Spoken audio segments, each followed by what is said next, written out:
Hi, IWF sisters. We're here today with Dr. Dorothy Jenkins Fields, who probably doesn't need an introduction to you all. And so we're going to jump right into it and ask Dorothy to tell us about her journey. Tell us about yourself. Well, I'm a native Miami, born in Overtown, once known as Miami's Colored Town. At the end of the 20th century, my maternal grandparents immigrated from the Bahamas to Key West and then relocated to Miami's Overtown in 1903. This was in December. This December will make 120 years that my family has lived in Miami. Wow, that has to be a record.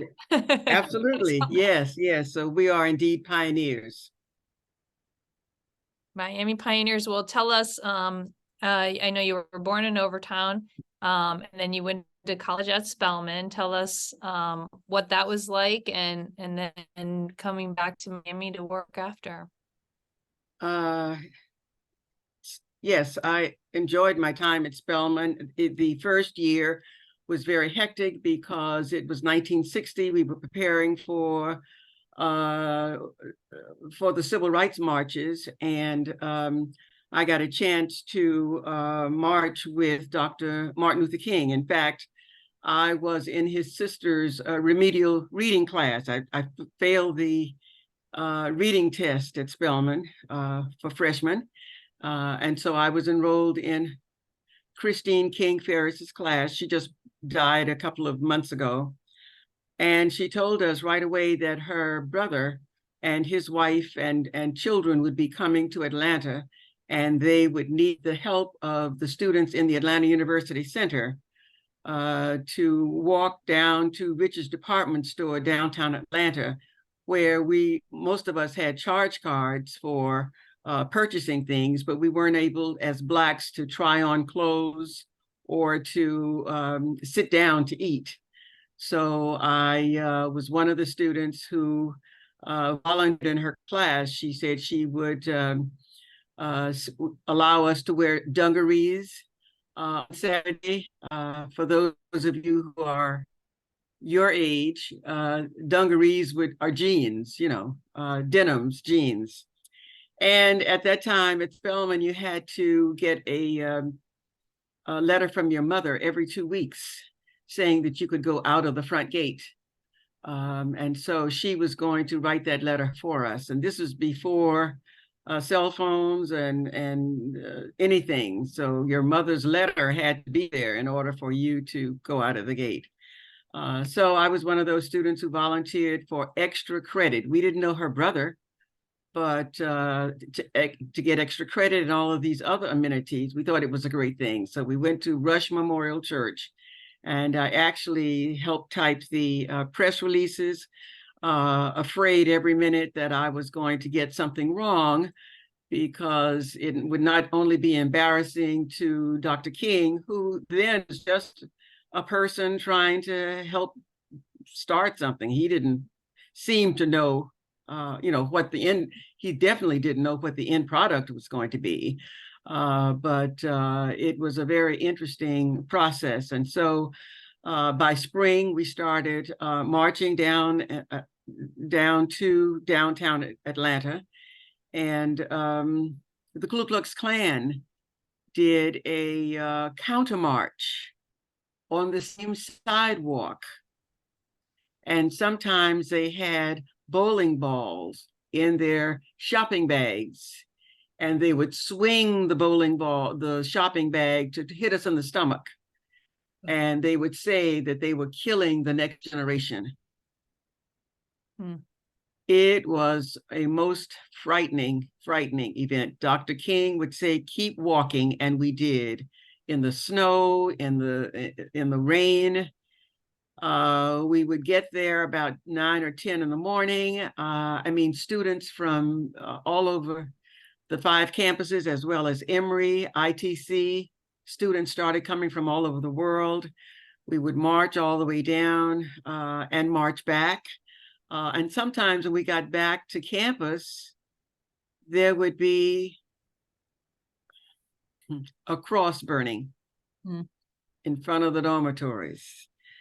So it was an awful situation, and reminded me a bit yesterday when I'm in Jacksonville attending the Association for the Study of African American Life and History, and they had a banned book readout yesterday at James Weldon Johnson Park. And so in the state of Florida, where there are certain books that are banned, passages from those books were read. We didn't know whether the police were going to come. We didn't know whether or not there would, because it was widely advertised. We didn't know whether or not there would be some, unknown person who would come and assault us. We had no idea. And I didn't know whether I was going to be here to be on this interview today. As I got on the bus yesterday, I decided to text my daughters. You would hope that in 60 years you wouldn't have to feel that type of fear anymore. Yes. And so But it's real. Yeah, it is. And I'm sorry that that's the case. So from Spelman and being really at the forefront of the civil rights movement, you came back to Miami. And how did you see Miami at the time coming back? Miami Overtown, which is my Miami, had changed so drastically. It was hard to recognize. I'd only been away for 4 years, but they had started with I-95 and the interstate and all of that. The transformation of Miami had really started. I was a school librarian and reading teacher. Which is and but great. Yes, after failing reading, then I mastered it. Wanted to, and I was in an all-white school, and I wanted those children to know something about the bicentennial, which was coming in 1976. So in 1974, I had two little girls, 2 babies, and a then husband in law school. And so it was hard for me to do things, but I did on weekends get a chance to go to the downtown library and get books to supplement my books in my library for the teachers at my school. So I thought, well, I'll start 2 years ahead. I'll get books about Blacks, and I will put it on the bulletin board, read to the children. So by the time the bicentennial comes, we'll all be ready. So I called the downtown library and expected 15 or 20 books. I told her what I was looking for, books written by Blacks in South Florida or in the state of Florida. She put me on hold. She came back. She said, we only have a full width of obituaries about Black people. I said, well, this is the Miami-Dade County Library, the downtown library. How many books do you have? And she said, oh, about 10,000. I said, and you don't have any books about Blacks? And Black people, local. Of course, they had Booker T. Washington and some national books, but local people. She said, no. And the answer and I said, why? And the answer she gave changed my life and the life of the entire community as it relates to Black history. And she said, I guess those people haven't thought enough of themselves to write their history. And I was stunned.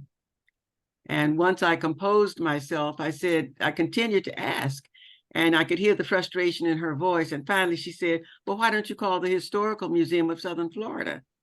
So I said, what's that? She said, oh, that's where all the 4th grade children go to learn about Florida history. So I said, well, I finished from Phyllis Wheatley and we never went. And she didn't have an answer for that. So she said, well, I'll give you the number for the Historical Museum and you give them a call. And I did. And the person who answered was Dr. Thelma Peters. She identified herself as a retired history teacher from Edison Senior High School, and that she was now had just earned her PhD at the University of Florida and had returned as a volunteer at the Historical Museum, and that she was working with Arva Moore Parks who was at that time the new president of the Historical Museum of Southern Florida. Again, this is 74. And that Arva at the time was in Tallahassee, interviewing the person who was they were looking for, they're doing a search for a executive director for the Historical Museum. So we chatted, and I told her, she asked me how long my family had been here, and I told her. I didn't know the exact date at that time, but I had an idea. And I said, as the conversation continued, I said, well, before I was, there were 7, my mother and 6 siblings. And before I was born, they were all college graduates before the end of World War II. She said, oh, that's not possible. I said, yes, it's possible and it's true. My mother and 2 sisters and 1 brother were all teachers. And 2 uncles were medical doctors, 1 a specialist in radiology, and both board certified. And the youngest of the 7 was a judge, attorney, the 3rd Black attorney in Miami, and he later became the 4th Black judge in the state of Florida. So she said, oh, I'd love to interview them. Can you bring them for me to interview? I said, sure. Some of them were retired by then, but I got them all in the car. I think it was Memorial Day on 74. And where are we going? They said, and then they knew that I am geographically challenged. What's the address? They asked. I gave them the address, and my uncle, the radiologist, who the eldest of the 7, said, oh, that's across from Vizcaya. Papa was one of the early ones who helped till the soil and prepare the beds for the flowers for the beginning of Vizcaya. I said, I don't want to hear any stories. Just get in the car. Because it's Memorial Day, I've got to get back and wash. One of your questions was about how do you balance? Mm-hmm. My husband then was in law school. He was at the law library. I had to get back for the children and wash and get dinner ready. I said, please, no stories. Just get in the car. Let us go and let this lady interview you, and that will be the end of it. And of course, it was not. That was the beginning. And it was from there that I was able to, because I had heard stories from my family all the time. And sometimes I was annoyed because they were repeating the story. No idea that their stories were preparing me to document the community's history. I still haven't done the family's history, but the community's history. It's been, next year will make 50 years since I conceived the idea of establishing the Black Archives History and Research Foundation of South Florida. And as a part of that, I saved the Lyric Theater and 5 other historic sites. And as a result of my research, all 6 of them are listed on the National Register of Historic Places. So it's a lot. It is a lot. Well, and I think the entire community appreciates your contribution and what you were able to make of, this stray statement from a, uneducated woman at the time. So thank you for that. Great history story of how the Black Archives came to be. And you've accomplished so much. Is there a particular accomplishment that you're the most proud of? Oh, well, that would be my daughters. And then the archives is the 3rd child. Yeah. The first child, Catherine, is an attorney in New York. And the second child, Etta, is a professor of history at Carnegie Mellon University.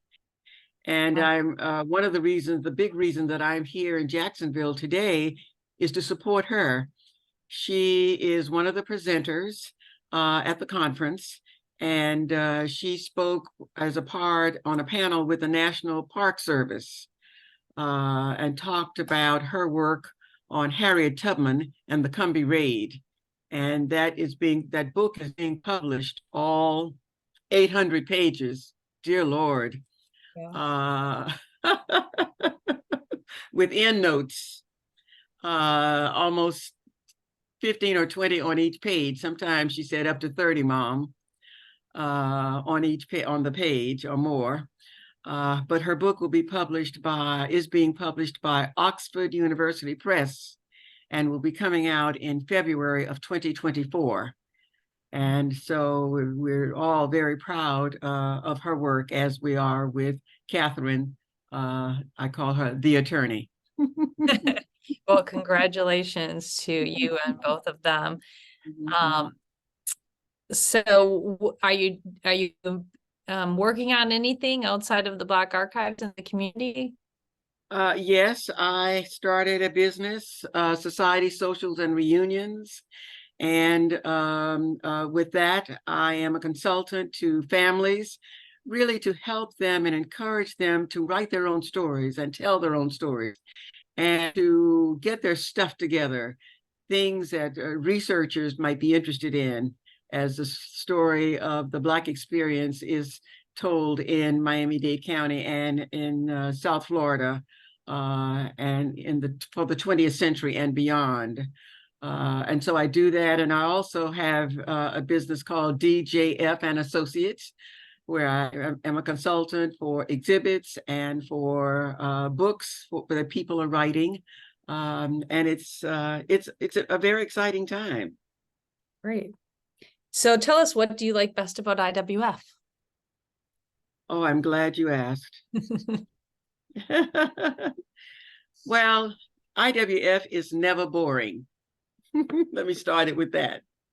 It's an exciting local, national, and international network of accomplished women who, through their careers, help communities to advance. IWF provides opportunities for members to form and enhance friendships. And one example, the late Arva Moore Parks, Miami historian, and I were colleagues and friends before it started in Miami. In fact, Arva helped charter our IWF chapter. Along with others, Arva and I worked on many projects as Miami has evolved into a diverse metropolis. Thanks to IWF members, Tony Randolph and Dolores Fernandez Alonso, a PBS documentary was produced about Arva and I and about our parallel lives and careers. Long live IWF. That's amazing. And Arva is indeed missed. Tell us. I could not be here and say anything say something without including her, because she's so much and still is a part of Miami. Yeah, agreed. Is there a particular advice you give to mentees or you would give to your younger self? Yes, I went back at age, well, be a learner, always. Too often now I see young people, when you try to give them some information, I already know that. Oh, I know that. Yeah. I say, be a learner, be a lifetime learner. I had the opportunity, or made the opportunity, to go back at age 50 to earn a PhD. All of this time, I put things together, even though I'd gone to Emory and gotten certification in archives administration and historic preservation.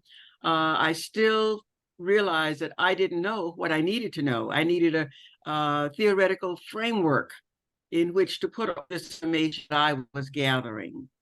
And so don't think that you're so smart that you can just get it by osmosis. Doesn't come that way. You really need to go, whatever the field is, whatever you're interested in, go and keep up with what's going on in your field. That way you can serve the community. Excellent advice. A couple fun questions. What is a fact about you we would not find on the internet? I saw that question. I didn't, I pass. Okay. What book, your daughter's book isn't out yet. What book or podcast are you recommending now? Julia's Daughters, Oh, written by women in Miami, the American Association of University Women, and the group was led at that time, the committee that did it from AAUW was led by Ruth Braddock. And it needs to be, it's out of print now, but it is at the library. It starts with Tequesta Indian women and ends with 1980. oh, nice. It really is a book that all of IWA should read, and check the library, and you know, there may be an opportunity at some point to reproduce it, reprint it. Yeah, I mean, with technology these days, we should be able to. Yes, and it lists 800 women's organizations that existed in 1980. It gives an excellent biography of women who were, again, from the Tequesta Indian women, and later on, of course, it includes Betty Jumper, and it's a very diverse group. It is really worth the while, and I would like to see IWF do something with it and make it available. Now, there have been other books on biographies for women in Dade County, and so, hey, maybe we're talking about something here. Maybe those there's 3 or 4 now should come together for a session if anyone is interested. Yeah, no, that sounds like a great idea. We can do either a recommended reading list or Yes, maybe a pop-up where we talk about these books and have that would be good. Yes. Okay, last fun question. If you were in charge of the playlist, what song would be playing next?